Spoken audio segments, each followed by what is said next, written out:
Bismillahirrahmanirrahim. Assalamualaikum warahmatullahi wabarakatuh. Waalaikumsalam warahmatullahi wabarakatuh.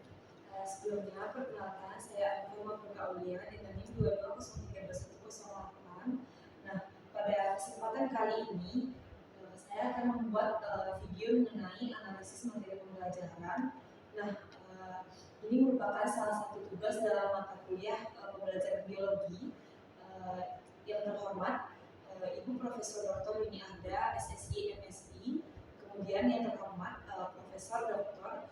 Abdul Razak, SSI MSI sebagai atau selaku dosen pengampu dalam mata kuliah ini. Nah,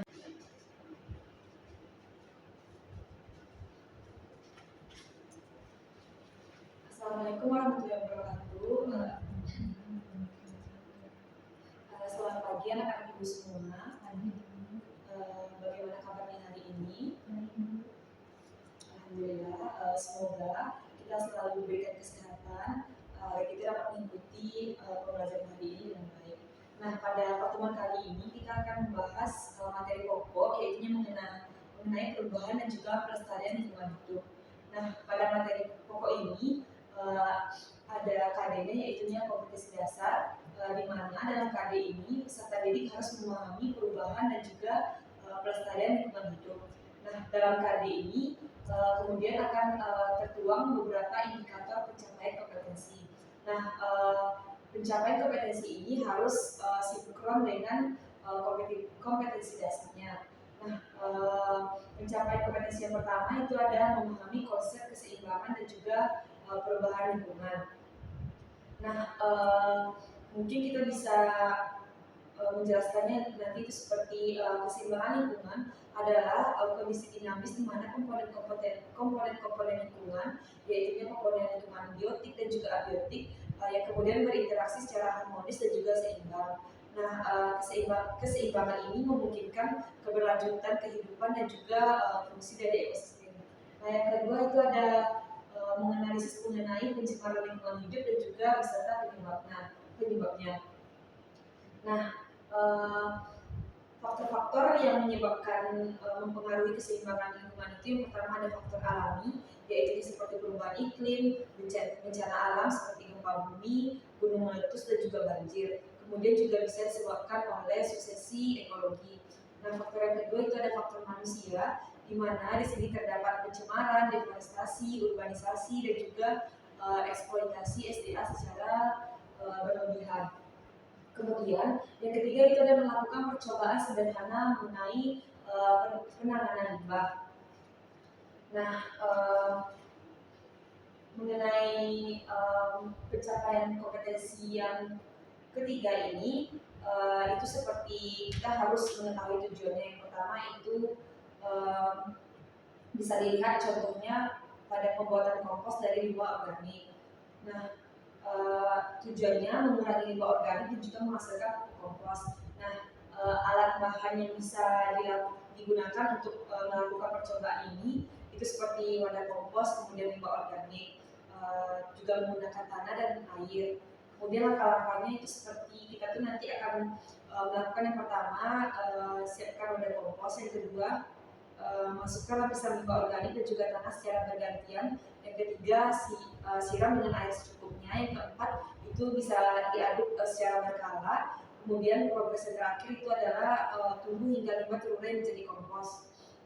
Nah, itu mungkin salah satu contoh yang bisa kita ambil untuk melakukan indikator pencapaian kompetensi yang ketiga. Nah, kemudian itu ada yang keempat, menyusun dan juga mempresentasikan hasil percobaan dalam bentuk laporan tertulis.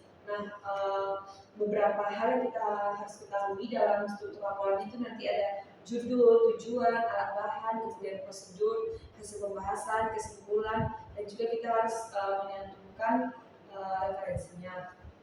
Nah, setelah kita mengetahui kompetensi dasar, kemudian juga kita telah menyesuaikannya dengan pencapaian kompetensi, ada beberapa materi dan submateri pokok yang harus dikuasai oleh peserta didik. Yang pertama itu pada materi perubahan lingkungan dengan submaterinya, yaitu definisi keseimbangan lingkungan dan juga faktor dari perubahan lingkungan. Nah, materi yang kedua itu ada pencemaran lingkungan hidup Yang pertama itu ada pencemaran fisik, pencemaran kimia, dan juga pencemaran biologis.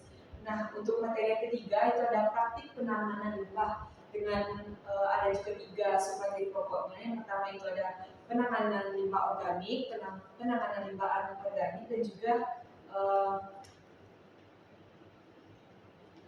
penanganan limbah B3. Kemudian untuk klasifikasi materinya,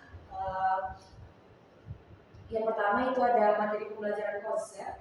Nah, pada bagian konsep ini peserta didik harus mampu mengetahui definisi keseimbangan dan juga perubahan lingkungan. Nah, yang kedua itu ada materi pembelajaran fakta. Nah, dalam jenis materi ini peserta didik harus mampu mengetahui jenis pencemaran lingkungan hidup. Nah, yang ketiga itu ada materi pembelajaran untuk bagian prinsip. Nah, pada materi pembelajaran ini peserta didik harus mengetahui adaptasi dan juga migrasi terhadap perubahan lingkungan hidup.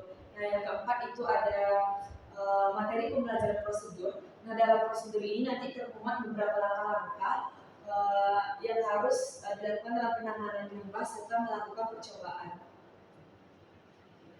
Nah, setelah kita melakukan pengklasifikasian materi, kemudian juga ada beberapa kompetensi yang akan dicapai.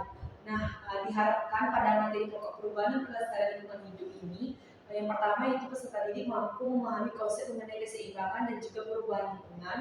Yang kedua itu menganalisis jenis dan juga penyebab dari pencemaran lingkungan. Yang ketiga itu mengembangkan keterampilan dalam percobaan penanganan limbah. Kemudian yang keempat itu ada mengembangkan keterampilan kritis dalam menyusun laporan tertulis. Nah, kemudian setelah kita mengetahui beberapa kompetensi yang akan dicapai, tadi itu ada 4 kompetensinya. Di sini juga kita harus melakukan penyesuaian. Yang pertama itu penyesuaian strategi, di mana penyesuaian strategi ini termuat ada metode dan juga model. Nah, dalam metode ini kita akan melakukan diskusi secara bersama-sama, terus juga akan melakukan observasi atau pengamatan secara berkala, dan kemudian kita juga akan melakukan metode tanya jawab. Yang terakhir itu kita akan melakukan evaluasi. Nah, untuk penyesuaian strategi yang kedua itu ada model, di mana dalam materi pokok perubahan dan pelestarian lingkungan hidup ini kita menggunakan model problem based learning atau disingkat dengan PBL. Kemudian setelah kita melakukan penyesuaian strategi, kita juga harus mengetahui beberapa penyesuaian sarananya. Yang pertama itu ada sarana yang digunakan ada modul biologi, yang kedua itu ada media presentasi seperti proyektor dan juga video, dan kita juga harus menggunakan laptop nantinya. Nah, penyesuaian yang ketiga itu adalah penyesuaian alat evaluasi. Ini sangat berkaitan dengan strategi tadi, dan dimana ini merupakan strategi yang terakhir.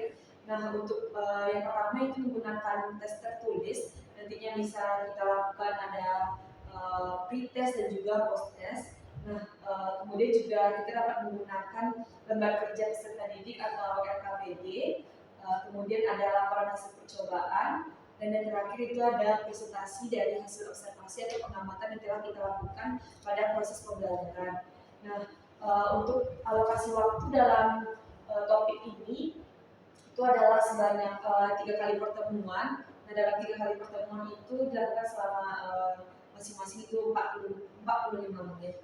Mungkin sekian penjelasan mengenai materi pokok perubahan dan juga pelestarian lingkungan hidup yang dapat saya sampaikan.